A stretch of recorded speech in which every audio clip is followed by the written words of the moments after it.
अच्छा ठीक है। अब लम देखो तो अब लम लिखा है, ठीक लगा। अब लम झलका है, हाँ ठीक है ना। अब लम जो होता है उसका मात्रक होता है फॉल्स। अब लम किसको कहते हैं?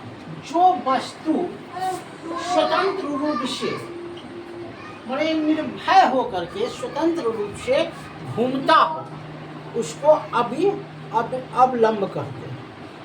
आयाम एक होता है आयाम, इसका होता है पी सिंबल, जिसमें उपयुक्त बल लगाया। जैसे देखिए ये कुर्सी है तो कुर्सी में हल्का सा बल लगाया ना, उपयुक्त इसका यही है। अब इसको कुर्सी को पूरा कस के मारेंगे तो ये फेंका जाएगा। तो जैसे कि ये कुर्सी यहाँ है, हमने यहाँ से यहाँ लाया तो उसके स्थान में परिवर्तन हो गया, विस्थापन परिवर्तन हो गया। तो जो स्थान और विस्थापन को परिवर्तन करते हैं उसी को कहते हैं बल और उसी को कहते हैं आयाम। अब भार, भार को समझिए। भार का अति होता है मात्रक होता है वेट। जैसे उदाहरण देते हैं, एगो था कौन तो मंदिर था, देखिए ना बुला रहा हूँ, जिसका शिव जी बीचे में लटकल थे, जिसको अलाउद्दीन खिलजी कहते हैं। कुछ ही बोलता है वो अंगपति आया था, मुस्लिम शासक आया था, देखिए भुला रहे हैं, 17 बार आक्रमण किया था उस पर। तो कहे का मतलब हुआ कि जैसे ही इसको तोड़ना चाहा मंदिर को, तो देखा बड़ा चमत्कार देखा कि अरे इस शिव जी बीचे में कैसे अटकल है।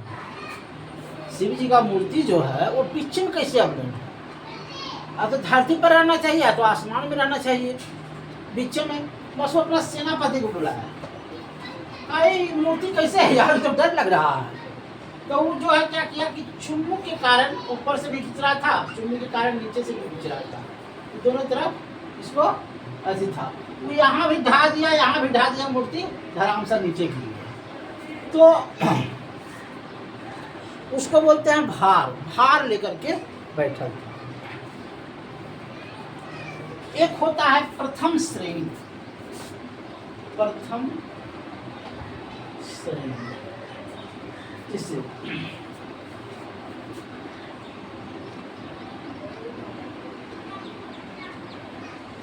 जिसका भार बीच में हो।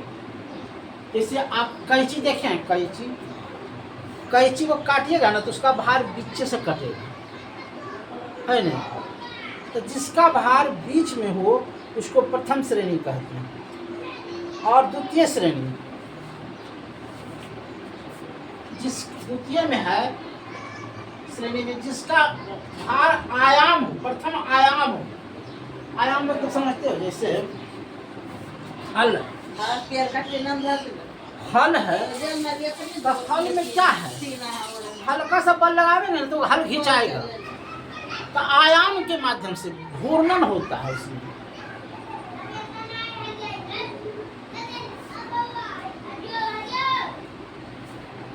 अब तीसरा में होता है कि आयाम भी हो और आलम भी हो।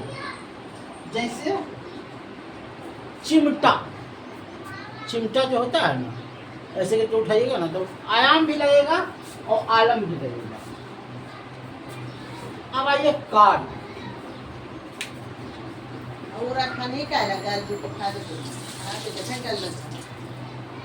कार्य देखिए क्या, कार्य को समझिएगा तो सब कुछ समझ लीजिएगा।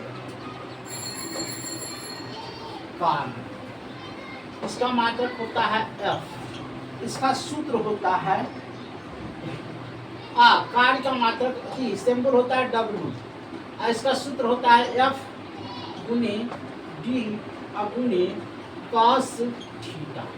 समझिए, जैसे ये वस्तु, ये वस्तु है और इसको हम ढकेले, इसमें कार्य लगाए, अगर ये घसका नहीं, जैसे ये वस्तु यहाँ नहीं आया तो ये कार्य नहीं कहलाता, किसी प्रकार की कार्य नहीं हुआ। और ये वस्तु 1 नंबर से 2 नंबर हो गया तो इस पर जो लगा फोर्स और इसके बीच की दूरी, कुछ तो दूरी घसका होगा, मान लीजिए जो दूरी, और इन दोनों के बीच में जो लगा हुआ कोण हमेशा 90 डिग्री से कम रहेगा तो उसको बोलते हैं कॉस थीटा। अब समझो, किया गया कार्य बराबर फोर्स गुणे कॉस, यह हो गया लगाया हुआ शक्ति, ये हो गया डिस्टेंस और कॉस थीटा मतलब हो गया। तो क्या हुआ कार्य बराबर F/d इंटू कॉस।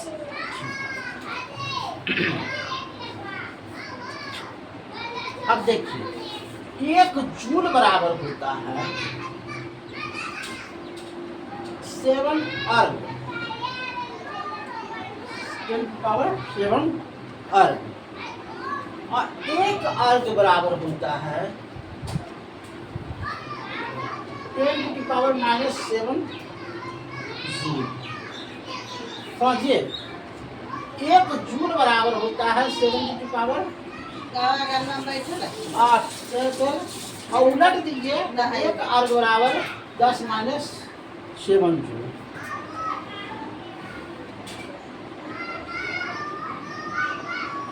अगर कोई वस्तु,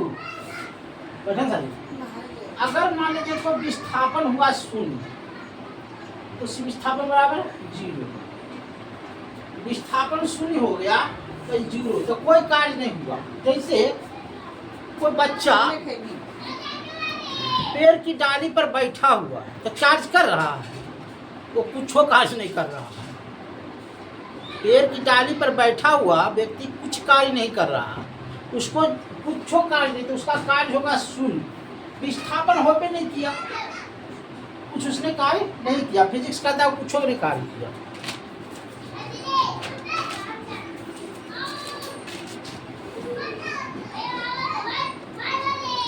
अब आइए ऊर्जा, बता दें इसको, एक एक चीज को समझाते जाइए, काम बनते जाएगा। एक मतलब फिजिक्स में 10 के 10 नंबर आएगा, मान लीजिए 20 नंबर आता है फिजिक्स से, फिजिक्स 15 नंबर आया तो 15 नंबर लाएंगे। पढ़ेंगे तो कहाँ आएगा। जब किसी वस्तु मनुष्य आयाम के किसी अन्य जीव द्वारा कार्य करने की क्षमता, कार्य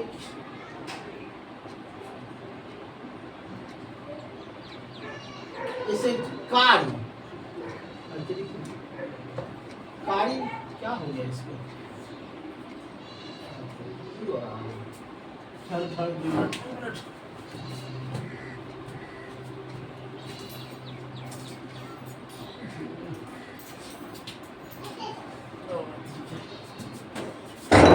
ऐसा देखो तो ऐसा का बा है, ऐसा का बा कर लो, देखो ये छोटका आ गई है, ये अपनी है नहीं आपको, अच्छा ऐसा का बा कर लो नहीं ना,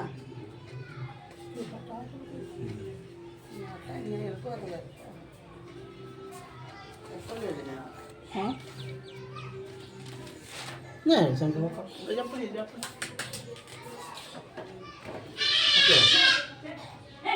अल्लाह अच्छा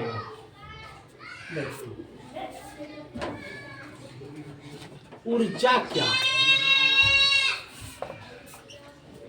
देखिए कार्य जो है ना नहीं काम कर रहा, देखेंगे दूसरा। जब किसी वस्तु द्वारा लगाया गया या किसी जीव द्वारा समान ऊर्जा की मात्रा को जूल कहते हैं। ऊर्जा एक अदिश राशि है, पीएस का प्रणाली ऊर्जा होता है। 1 जूल बराबर होता है 10⁻⁷ अर्ग, और 1 अर्ग बराबर होता है 10⁻⁷ जूल।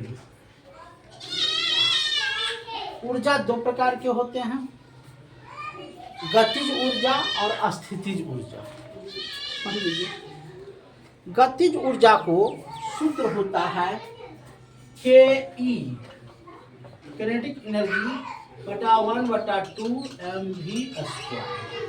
अब देखिए, m होता है मात्रा, v होता है वेलोसिटी और के ई होता है किनेटिक एनर्जी।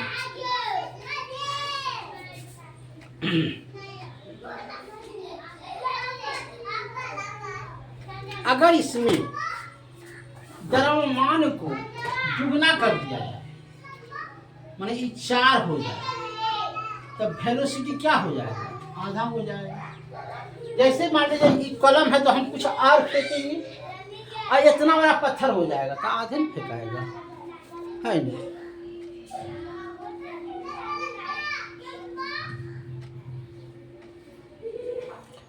स्थिति ऊर्जा बराबर होता है PE बटा mgh। ये होगा मास, ये होगा ग्रेविटी 9.8 हो गया।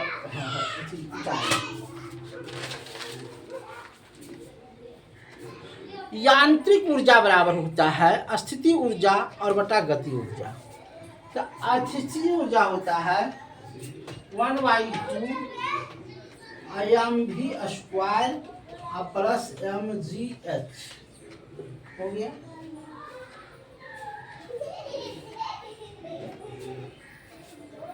अब रेशियो निकाल लीजिए। विद्युत धारा, विद्युत धारा को एसआई मात्रक होता है एम्पियर और मापने को अमीटर बोला जाता है, धारा को आवेश बोला जाता है। धारा बराबर होता है आवेश बटा टी। धारा बराबर होता है आवेश बटा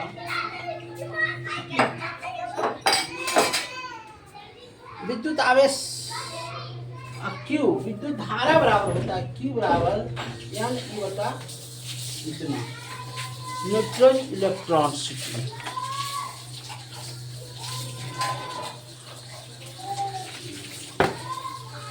आई बराबर क्यू बटा टी होता है।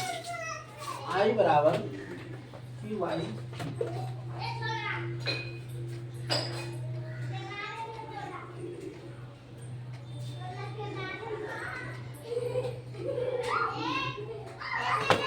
अर्धचालक किसको बोलते हैं? सेमी कंडक्टर को। जैसे चिप है अर्धचालक, और कुचालक जैसे लवर, उसको बोलते हैं कुचालक। तो आज तक इतना ही। कल कलम खोजेंगे कहाँ गिर गया है, कहाँ पर है, तो दूसरा कलम लाएंगे। धन्यवाद।